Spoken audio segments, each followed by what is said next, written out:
Bueno, pois para nós hoxe é un día moi importante, estos 25 anos de esforzos, de ilusión, de perseveranza, de forxar unha confianza, pero cando os nosos fundadores puxeron a semente para plantar o que agora é a estrutura do clúster, xa había infraestructuras. Galicia xa era unha empresa exportadora, xa tiñamos coñecemento, xa tiñamos tecnoloxía, pero notaron que facía falta unha visión compartida.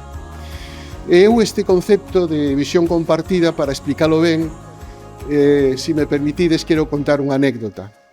Hai unhos anos, con un personaxe histórico tamén da cadea de valor da Madeira, estábamos preparando unha entrevista ca administración e tiñamos encima da mesa, traía 60 aspiraciones históricas da cadea de valor. Eu lle dixen, isto é imposible, temos que buscar unha maneira de priorizar. Entón pensei, vamos a poñer indicadores, o que é máis fácil, o que require menos inversión, o que é máis corto, e o resumimos en 4. Eso foi moi positivo, tanto desde o punto de vista da comunicación, se queremos ter impacto para que a sociedade comprenda a nosa labor, pois temos que escoller. Sin embargo, aquela persoa parecíalle que era como prescindir de un fillo. Tempo despois nos dixo unha persona, tamén unha autoridade da administración galega, que aquelo lle facilitaba moito o traballo, porque non tiña que el discernir o que era importante. Nos así lle dábamos feito. Pero o clúster non só é eso, non só é traballar nunha visión compartida.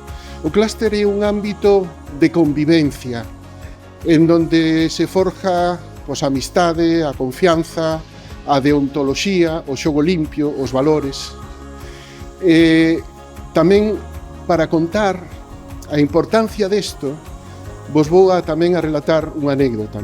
Hai anos, por mediación de outra empresa do noso grupo, fomos invitados a visitar unha empresa vasca, Bombas Azcue, que está en Zumaya.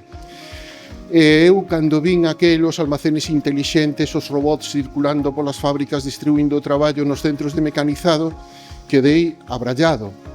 E preguntaille, Iñaki, pero como conseguichedes isto? E díxome, polo choco. Pero como polo choco? Pois sí, porque mira, no choco, nun ámbito de comunicación informal, está a administración, está a banca, está o do software, está o da máquina ferramenta. Facemos o proxecto nunha servilleta e a seguinte vez que nos vemos cada un trae esa solución. Por iso o clúster tamén é a casa de todos, debe ser ese choco donde todos convivamos, donde todos atopemos esos proxectos comunes, donde escuitemos o compañeiro que ao mellor está traballando a nivel internacional e nos traslada unha necesidade, ou donde vemos que, por exemplo, estamos importando un produto que ao mellor o podemos facer en Galicia. Eu vos invito a que veñades donde todos somos iguales a este ámbito de comunicación informal, incluyo vos a todos, e que participedes. E xa para rematar, neste acto que é fundamentalmente de memoria, non só é memoria para recordar, sino para proyectarnos o futuro.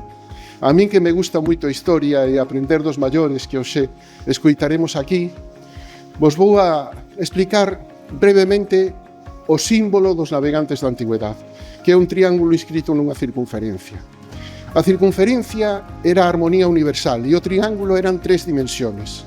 O primeiro era o espacio que para eles era infinito, atravesar un océano, sin saber a onde chegarían, que podían caer nunha fervenza ou ser devorados polo Leviatán. Marte está moi lonxe, pero hasta sabemos onde está. Eles non o sabían.